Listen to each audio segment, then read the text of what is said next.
사랑하는 영락교회 지체들에게 주 안에서 평화의 인사를 전합니다. 오늘은 8월 17일 월요일입니다. 오늘의 묵상 본문은 잠언 13장 1절로 25절까지의 말씀입니다. 오늘의 본문 말씀 13장 1절부터의 말씀은 이렇게 시작합니다. 지혜로운 이들은 아비의 훈계를 들으나 거만한 자는 꾸지람을 즐겨 듣지 아니하느니라. 지혜로운 아들은 아비의 훈계를 듣는다라는 훈계는 무사를 하는 말인데 야사르에서 왔죠. 도덕적인 훈계인데 종교성을 가지는 것입니다. 그런 훈계를 듣는다는 거죠. 지혜롭기 때문에 아버지의 가르침을 듣는다는 겁니다. 계속 반복해서 나오고 있는 잠언의 말씀이죠. 거만한 자는 꾸지람을 즐겨 듣지 아니하느니라. 꾸지람이라는 건 개하라 이런 말인데 이것은 말 그대로 견책입니다. 야단을 맞고 실제 뭔가 징계를 받는 것이죠. 근데 거만한 자는 징계를 받지만 즐거워하지 않는다. 즐겨 듣지 않는다는 거죠. 거만이라고 하는 것은 주님을 거부하고 주님의 자리에 내가 앉은 것이라고 이야기했죠. 그런 거만함과 교만함은 성경에서 반복해서 말씀하는 하나님이 가장 싫어하는 모습입니다. 왜냐하면 그것이 하나님을 대적하는 것이기 때문이죠. 자기 스스로를 높이고 자기를 높은 자리에 앉히려고 하는 자, 이런 자의 본질은 사실은 주님에게서 떠난 자이기 때문이죠. 그런데 결국은 그런 자들은 꾸지람을 듣게 되는데 그런 꾸지람조차도 즐겨 듣지 않는다는 거죠. 돌이킬 수 없다는 겁니다. 거만한 자나 교만한 자들은 돌이킬 수 없기 때문에 죄의 길을 벗어날 수 없는 것이죠. 늘 주님 안에서 겸손하며 목을 꺾고 주님 앞에 순종하는 우리 모두가 되기를 예수 그리스도의 이름으로 축원합니다. 2절에 사람은 입의 열매로 인하여 복록을 누리거니와 마음이 괴사한 자는 강포를 당하느니라. 사람은 입의 열매로 인하여 복록을 누린다라는 말은 욕할 포부라는 말인데 욕할이라는 게 먹는다는 뜻이에요. 입의 열매로 좋은 선한 것을 먹는다라는 거죠. 말 한마디 빛이 천냥빛을 갚는다 이런 말이 우리말에 있죠. 어려울 때 말 한마디, 힘들 때 위로의 말 한마디가 평생 은혜와 감사함으로 기억되기도 합니다. 또는 어느 순간에 가르침 하나나 격려 한마디가 정말 평생 사람을 세우는 그런 힘이 되기도 하죠. 그것으로 인해 나타나는 것, 그것으로 인해서 삶의 열매를 누리게 되는 것, 이것이 바로 욕할 토부라고 하는 욕할 토부, 선한 것을 먹는다라고 하는 것의 참 뜻이겠죠. 근데 마음이 괴사한 자, 여러 번 나온 말이죠. 보게림이라는 말인데 은밀한 것, 몰래 뒤에서 이렇게 은밀하게 숨겨서 무엇을 꾸미는 것, 이런 것이 괴사다라고 번역을 했는데 이것이 주님이 아주 싫어하시는 일이죠. 드러내놓고 정정당당히 해야지 뭔가를 꾸미고 뒤에서 뭔가를 이렇게 하는 것, 이런 것은 그것이 뭔가 당당하지 못하고 정의롭지 못한 것이죠. 그래서 그렇게 뭔가 은밀하게 꾸미는 자들은 그것으로 인해서 강포를 당하느니라. 강포라는 게 하마스인데 본문의 정확한 의미는 하마스를 먹는다라는 겁니다. 선한 것을 먹느냐 아니면 하마스를 먹느냐. 하마스라는 건 여러 뜻이 있는데 폭력을 의미하는 거죠. 뭔가 강폭함 이런 것입니다. 그런 일을 당하게 된다는 거죠. 그래서 마음의 괴사를 꾸미는 자들은 결국은 그 괴사로 인해서 자신이 그 대가를 치르게 된다라는 겁니다. 선한 말로 선을 먹는 자가 있고 은밀히 꾸미는 흉계로 인해서 그 결과를 안 좋은 세상의 폭력을 경험하는 그런 일들이 생긴다라는 거죠. 그래서 이를 꾸미는 자들은 결국 그 대가를 자신들이 치르게 되는 것입니다. 이것이 주 안에서의 섭리예요. 늘 선함을, 주님의 선함 가운데 주님의 선을 먹는 그런 선을 먹는 자들이 되기를, 욕할 토부를 받는 자들이 되기를 주의 이름으로 축원합니다. 3절에 입을 지키는 자는 자기의 생명을 보존하나 입술을 크게 벌리는 자에게는 멸망이 오느니라. 입술을 크게 벌리는 자라고 해석한 본문은 포세크시파타라고 하는 말인데 입술을 자기 멋대로 여는 자입니다. 자기가 하고 싶은 말대로 하고 아무 말이나 하고 사람들이 상처를 받던 사람들이 어떻게 되든 아무 상관없이 자기가 하고 싶은 말을 막 떠벌리는 자들이 있죠. 사람들이 주목을 받고 그런 걸 기분 좋아하고 즐기는 자들, 이런 자들의 끝은 멸망이라는 겁니다. 이런 자들을 우리가 세상에서 흔히 보게 되죠. 사람들에게 상처를 줄 수 있고 무리를 일으키지만 그런 걸로 인해서 주목을 받고 자기 기분에 통쾌함을 느끼는 것, 이것이 포세크 시파타입니다. 이런 자들은 주님이 아주 싫어하시죠. 항상 주님이 우리 성경에서 거듭해서 말씀하시는 입술을 다스리는 것입니다. 그래서 자기 멋대로 떠드는 자들은 결국 멸망이다. 멸망이라는 건 무서운 얘기죠. 잘 안 된다, 끝이 좋지 않다, 이런 의미가 아니라 그런 자들에겐 구원이 있을 수가 없다. 그런 자들의 영혼은 돌이킬 수 없다는 겁니다. 사실은 무시무시한 말씀이에요. 예, 회개하거나 돌이키는 그런 자리에 설 수 없다는 것, 이것이 멸망이죠. 예, 정말 무서운 말입니다. 그래서 우리가 입술을 다스리는 것, 말을 조심하는 게 얼마나 중요한 것인지를 성경이 거듭거듭 주의 자녀들에게 이야기하고 있는 거죠.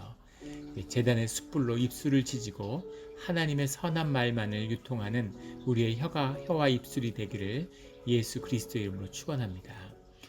정말 수십 번, 수백 번 성경에서 강조하는 거죠. 왜 이렇게 강조할까요? 이게 잘 안 되기 때문입니다. 우리 교회에서 봐도 공동체에서도 이 입술을 다스리지 못해서 공동체가 힘들어지고 자신의 삶이 파괴되는 일들을 자주 보게 됩니다. 그만큼 쉽지 않은 것이고 또 마귀가 그것을 이용하고 계속 공격하는 부분이 있는 것이죠. 이것이 지켜져야 되겠습니다. 4절에 게으른 자는 마음으로 원하여도 얻지 못하나 부지런는 자의 마음은 풍족함을 얻느니라. 이것이 우리의 삶의 실제인 거죠. 우리가 마음으로 무엇을 원해도 우리가 실제로 삶을 살지 않으면 우리 삶에 열매가 없습니다. 이것이 영의 비밀이죠. 영과 육이 하나이기 때문에 육으로 사라지지 않는 삶은 절대 우리 심령의 실제가 되지 못해요. 이것이 복음의 비밀입니다. 아무리 하나님의 귀한 것, 하나님의 말씀대로 살고 싶고 하나님의 말씀을 받고 싶고 말씀을 깨닫고 싶고 아무리 마음이 하나님을 생각해도 생각하는 것으로 되는 것이 아니라 그것을 실제 삶으로 사는 것이 중요한 것이죠.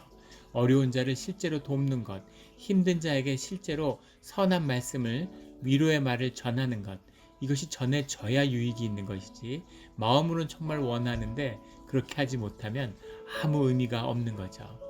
남편이 와이프를 정말로 사랑하고 정말로 귀하게 생각하는 마음이 절실한데 그 말을 절대 하지 못하고 사랑한다고 얘기하지 않고 집에서 부인을 위해서 집안일들을 도와주고 부인이 힘들고 어려울 때 그 마음을 위로하고 이러지 않으면 마음으로 뭘 원했던 사실은 아무것도 아닌 거죠. 그래서 게으른 자입니다. 마음으로 원하여도 얻지 못하는 거죠. 부지런한 자의 마음이라는 건 실제 그 삶을 사는 사람이죠. 그 삶을 사는 사람의 마음, 그 심령은 실제 풍족함을 느끼는 겁니다. 이것이 신앙의 능력이죠. 그래서 단순하고 신학에 대해서 아는 것도 없고 구원이 뭔지 설명도 할 수 없는, 하지만 하나님의 기쁨과 구원을 누리며 사는 분들이 있어요. 그런데 입만 열면 무슨 예수가 어떻고 구원이 어떻고 하도 제자 훈련 이런 걸 받아서 그냥 말 많으면 예수쟁이다 이런 말을 세상에서 듣는 거죠. 말로는 막 떠벌리고 말로는 이러지만 실제 삶에서 유익을 끼치고 삶에서 은혜를 누리는 건 전혀 없는 입만 크리스찬인 그런 것이 오늘날 세상에서 존경받지 못하고 웃음거리가 되는 교회의 모습인 거죠. 실제적인 삶으로 누려보는, 삶으로 부딪혀보는 그 삶을 살 때만이 주님이 함께하는 비밀이 우리에게서 열리는 겁니다. 원수를 사랑하라. 원수를 어떻게 사랑합니까? 그런데 주님의 말씀을 믿고 원수를 사랑해 보려고 했을 때 그때 주님의 임재와 주님의 말씀을 만나게 되는 거죠. 그래서 주님의 풍요함을 누리는 삶이 열리는 겁니다. 나는 원수를 사랑했다고 떠벌리는 자는 거짓이고 마귀의 자식이죠. 그렇다고 원수를 사랑하고 싶지만 나는 사랑할 엄두도 나지 못해서 해보지도 못했습니다. 라는 자는 게으른 자입니다. 실제의 자는 그것을 한번 해보는 거죠. 그래서 하나님을 깊이 경험해 보게 되는 것이죠. 이런 하나님의 은혜를 실제의 삶 가운데서 만나는 우리 성도님들이 되시기를 주의 이름으로 축원합니다. 7절에 스스로 부한 차여도 아무것도 없는 자가 있고 스스로 가난한 차여도 재물이 많은 자가 있느니라. 세상에 이런 사람도 있다, 저런 사람도 있다는 현상의 이야기가 아니죠. 그런 이야기를 성경이 전할 리가 없겠죠. 이 말씀은 부하려고 싶어도 부하게 되는지 못하는 자가 있고, 가난하건 심령이 가난하고 가난을 호소하여도 그래도 실제로 부를 얻게 되는 자들이 있다는 겁니다. 그것은 이 부요함의 비밀이 주님께 있다고 하는 것의 비밀이죠. 아마 비즈니스 해본 분들은 그런 경험에서 아실 거예요.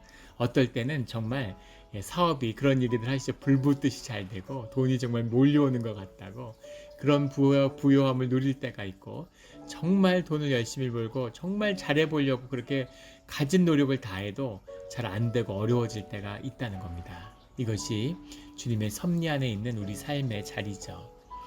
예전에 우리 한국에 있을 때 그런 고백을 한 집사님부터 들었어요. 나이가 많으셔서 사업을 하시는데, 평생 사업을 하셨는데 정말 돈을 많이 벌고 싶으셨다는 거죠. 50대, 40대 그렇게 열심히 잠 안 자고 그렇게 죽어라 돈을 벌려고 다녔는데 돈이 잘 안 벌리고 2번이나 크게 사업을 망하고, 그 도망 다닌 적도 있고 남의 집에 얹혀 살기도 하고 가족들이 그런 큰 어려움들을 겪었다는 겁니다. 그런데 이게 내 뜻대로 되지 않는구나 하고 모든 걸 접고 주님의 뜻 가운데 살기로 결심했는데 사업이 점점 잘 된다는 거죠. 70이 넘고 80이 넘으셨는데 계속 비즈니스를 하는데 점점 더 잘 되신대요.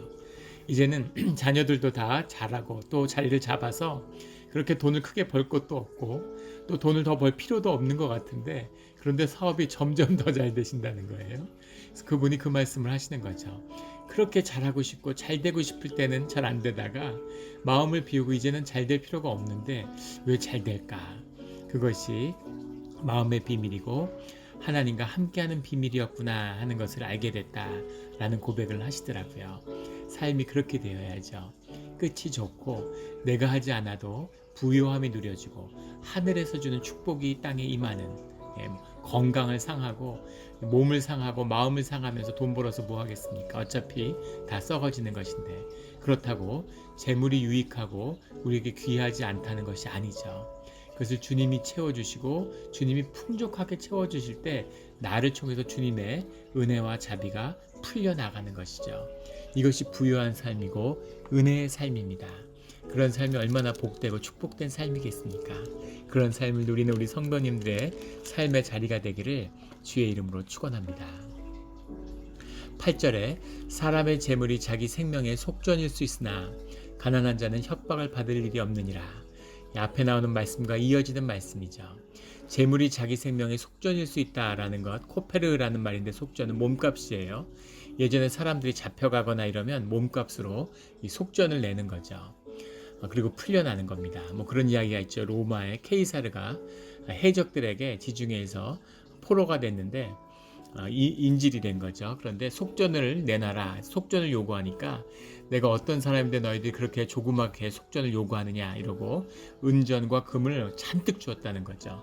이게 내 몸값이라고. 그러니까 해적들이 그 금과 은이 탐욕이 있으니까 잔뜩 배에 싣고 가는 거죠. 그래서 가서 군대를 이끌고 뒤를 추격하는데 배가 무거우니까 도망을 못 가는 해적을 다시 잡아서 속전도 되찾고 그 해적들을 잡아서 죽였다, 뭐 이런 이야기가 로마에 전해지죠. 이렇게 몸값을 내는 것, 이것이 속전입니다. 그런데 이것이 옛날 일말도 아니죠. 제가 최근에 뭐 다큐멘터리를 하나 봤는데 이런 그 멕시코의 조직 범죄에 대한 이야기예요. 무시무시하더라고요. 미국의 아리조나의 피닉스에서, 피닉스가 마약 거래 시카고와 피닉스가 가장 중요한 두 도시인데, 피닉스에 지금도 1년에 납치되는 사람이 6,000명 정도 된답니다. 1년에 하루에 20명꼴로 납치가 된대요. 납치가 굉장히 중요한 비즈니스인데, 사람을 납치하고 몸값을 뜯어내고 몸값을 안 주면 이제 그런 멕시코에 있는 농장 같은데 이제 팔아먹는다는 거죠. 그래서 미국의 한 청년이 저녁에 바 같은 데서 납치돼가지고 20살짜리 청년이 몇 달 뒤에 멕시코의 그 농장에서 발견되는 뭐 이런 과정을 다루는 것이었습니다. 몸값을 요구하는 거죠. 그런데 사람의 재물이 자기 생명의 속전일 수 있다라는 건 긍정적인 의미가 아니라 부정적인 의미입니다. 뒤에 무슨 말이냐면 가난한 자는 협박을 받을 일이 없다. 그러니까 부가 다 좋은 것처럼 얘기하지만 그 부 때문에 인질이 될 수도 있고 그 인질로 속전을 치르는 일이 있을 수 있다는 거죠. 얼마나 불안하겠습니까? 경호원이 있어야 되고 그 재물 때문에 계속 어려운 일을 당하게 되는 거죠. 사기꾼들이 몰려들고 또 자기를 돈을 훔쳐가고 도둑질하려는 그런 사람들이 계속 나오고 한국에서 기업을 하는 분들 중에 그런 얘기를 제가 들은 적이 있어요. 옛날에 기업가들을 상대로 강연을 한 적이 있었는데 무슨 최고 경영자 과정 그런 데서 거기 있는 분들이 제일 힘들어하는 게 직원이 그 돈을 가지고 도망가는 것, 그리고 기업의 정보를 빼내서 뭐 국세청이나 이런 데다가 알리겠다고 검찰에 협박하고 그런 일 때문에 어려움들, 그러니까 굉장히 이제 큰 회사들을 하는 분들이죠. 그런 것 때문에 어려움을 겪는 이야기들을 들은 적이 있습니다. 그러니까 그런 재물이 있어서 좋을 것 같지만 남모를 어려움들이 많은 거죠. 그래서 재물이 유익이 되고 즐거움이 되고 기쁨이 되는 게 아니라 사실은 번뇌와 고민과 여러 가지 어려움의 원인이 된다라는 겁니다. 이것이 내가 가진 재물의 비밀입니다.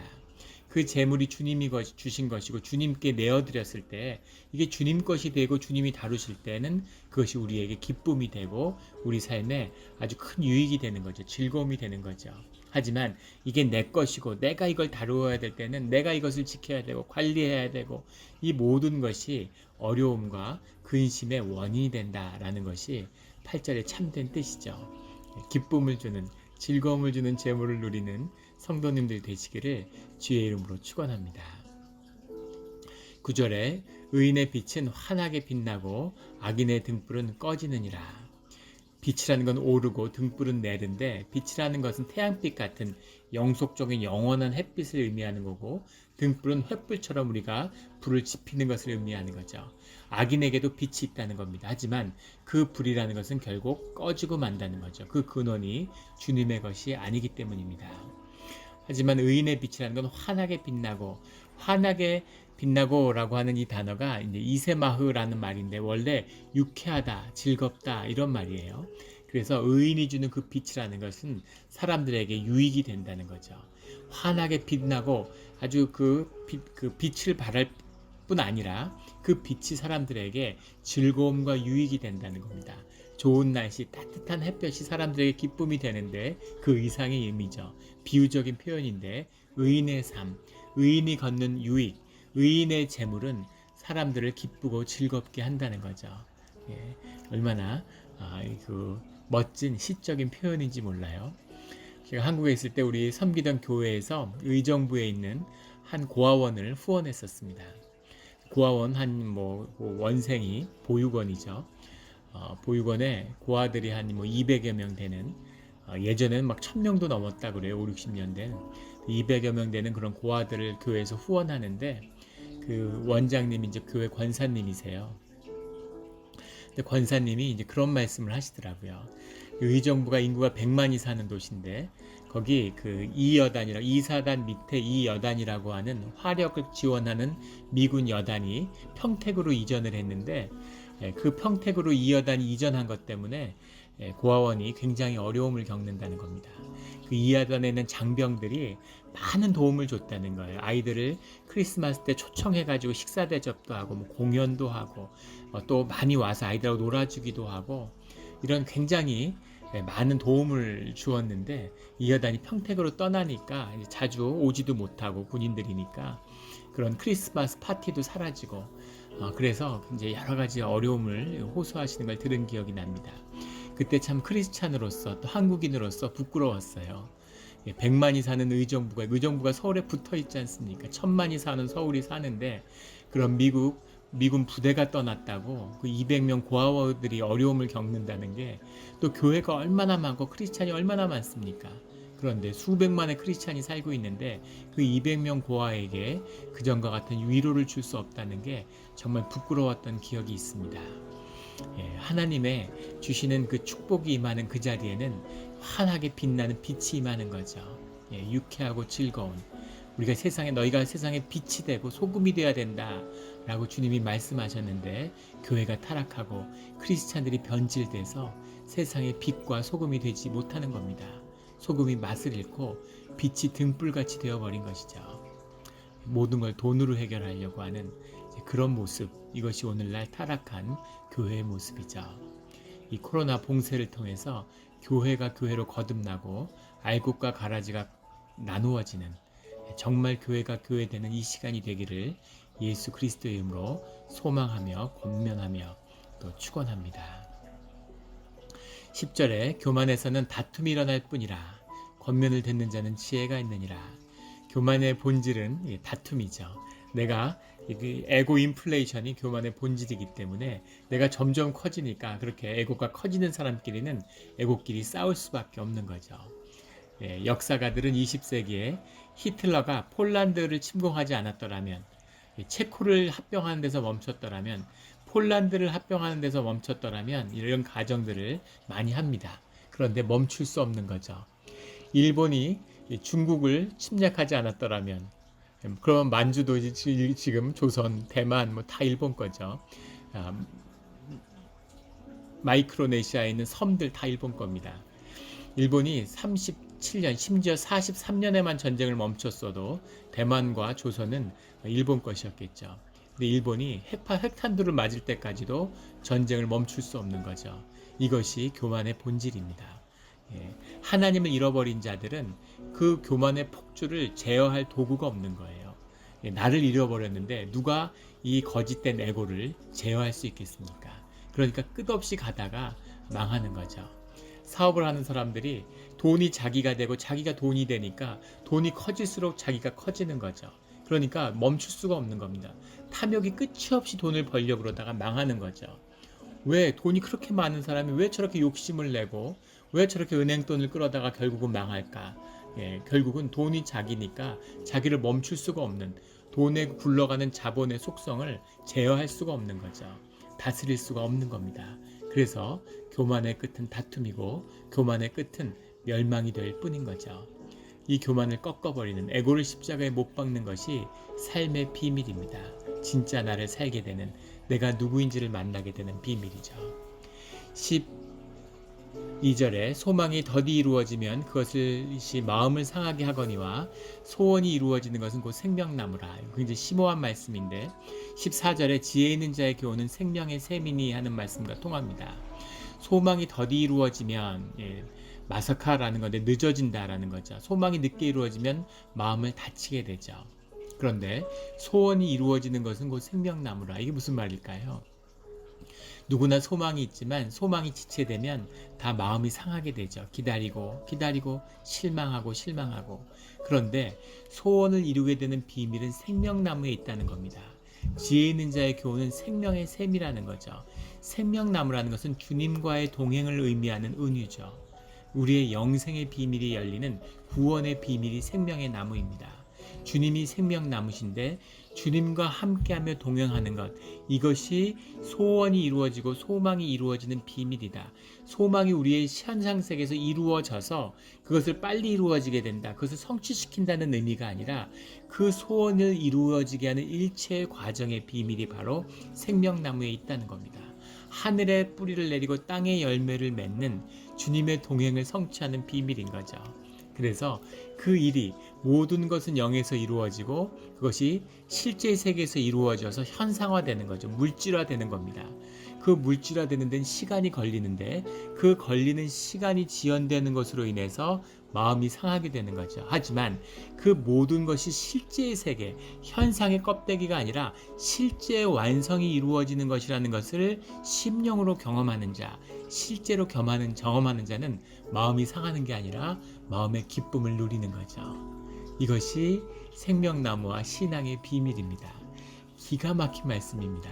기가 막힌 말씀이죠. 그래서 주의 자녀들, 신앙의 길을 가는 자들은 늘 기쁨과 하나님을 향한 감사가 있는 것이죠. 그 감사함이 끊이지 않는 겁니다. 왜냐하면 그것을 실제 봤기 때문이죠. 아브라함이 그 이루어질 일을 미리 보고 기뻐했다라고 성경은 이야기하죠. 미리 보고 기뻐하는 겁니다. 기도했기 때문에 하나님이 그 기도를 받으신 것을 알고 이미 그것을 기뻐하는 마음인 거죠. 이것이 신앙의 비밀이에요. 이걸 누리고 이 기쁨을 알아야 신앙의 길을 가는 겁니다. 지금 뭐가 되고 안 되고 내 사는 모습이 모양이 왜 이럴까? 이건 아직 주님을 만나지 못한 사람들입니다. 주님을 만나서 주님이 내게 주신 유업과 자자손손이 누려지는 축복을 미리 보고 기뻐하는 거죠. 주님이 나 같은 사람에게, 나 같은 죄인에게 이런 축복을 허락해 주셨다니, 그 축복을 맛보며 그 주신 약속을 맛보며 기쁨의 생명의 샘을 마시고 생명나무가 자라나가는 그 기쁨을 누리며 살아가는 것입니다. 이 기쁨을 누리는 우리 성도님들이 되시기를 주의 이름으로 축원합니다. 17절에 악한 사자는 재앙에 빠져도 충성된 사신은 양약이 되느니라. 이것도 아주 심오한 말씀이에요. 악한 사자라고 해석을 했는데 사자가 말라크입니다. 신의 메신저라는 뜻도 있지만 이것이 왕이라는 뜻도 있죠. 말락이라는 건. 악한 왕은 재앙에 빠져도 이런 말이죠. 그런데 충성된 사신, 뒤에 나오는 사신도 메신저인데 이건 치에르라는 말인데 이건 심부름꾼. 앞에 나오는 말락이 굉장히 높은 의미라면 대사, 엠베서더나 메신저 같은 이름 뒤에 있는 사신이라는 건 심부름꾼 같은 그런 아주 낮은 집이죠.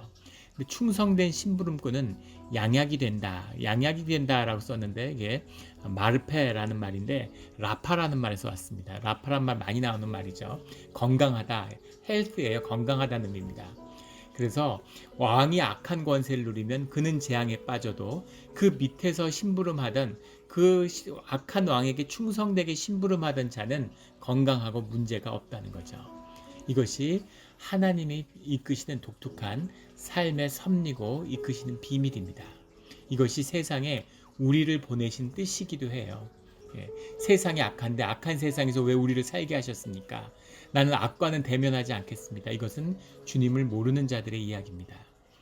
어떻게 악한 사자에게 충성되면 그 사람도 악한 사람이 아닙니까? 그것은 주님을 모르는 사람들의 이야기예요. 그 악한 사자 밑에 있는 하나님이 다니엘과 느헤미야와 에스겔을 통해서 이 예루살렘의 회복이라고 하는 하나님의 놀라운 역사를 이루어 가십니다. 다니엘도 느헤미야도 다 바벨론의 신하들이었어요. 예루살렘을 멸망시키고 유다를 멸망시킨 적들의 그 밑에서 같이 일한 부역자들이잖아요.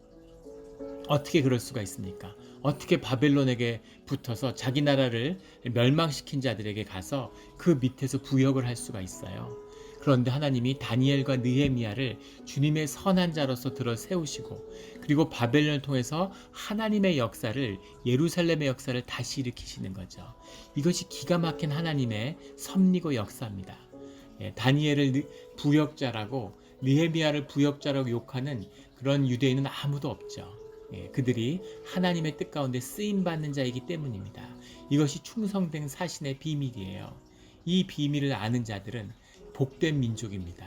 이것을 봐야지 세상을 현상의 세계, 선과 악으로 나누어서 선이니 악이니 뭐가 의이니 악이니 하고 다투는 것, 이것은 세상의 어리석음입니다. 주님의 속한 자들은 그 속에 역사하는 충성된 사신의 비밀을 아는 것이죠. 이 비밀, 이 지혜가 우리 민족에게 절실히 요구됩니다. 이 하나님의 뜻을, 하나님의 이루어가는 섭리를 발견해야 되는 거죠. 그 민족만이 주님 가운데 귀하게 쓰임받고 회복되고 복락을 누릴 수 있는 겁니다. 우리도 마찬가지죠.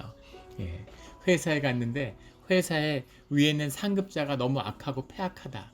그래서 그 밑에선 일 못하겠다. 이것은 주님을 모르는 자들입니다. 그런 자 밑으로 보낸 주님의 뜻을 알고 그 밑에서 주님의 뜻을 이루어가는 그런 하나님의 사명과 섭리가 이루어져야 되는 것이죠. 물론 하나님이 그 자리를 떠나라고 하실 수도 있고 그것을 끊게 하실 수도 있습니다. 하지만 그 모든 것의 주인은 주님이신 거죠. 주님이 거기 있으라 그러면 있는 거죠. 주님이 거기서 선한 일을 이루라 그러면 이루는 겁니다. 이것이 하나님이 인도하시는 주의 자녀를 향한 주님의 뜻이세요. 그 뜻을 만나는 충성된 충실한 그런 사신으로 살아가는 우리 성도님과 우리의 삶의 자리가 되기를 예수 그리스도의 이름으로 축원합니다. 아멘.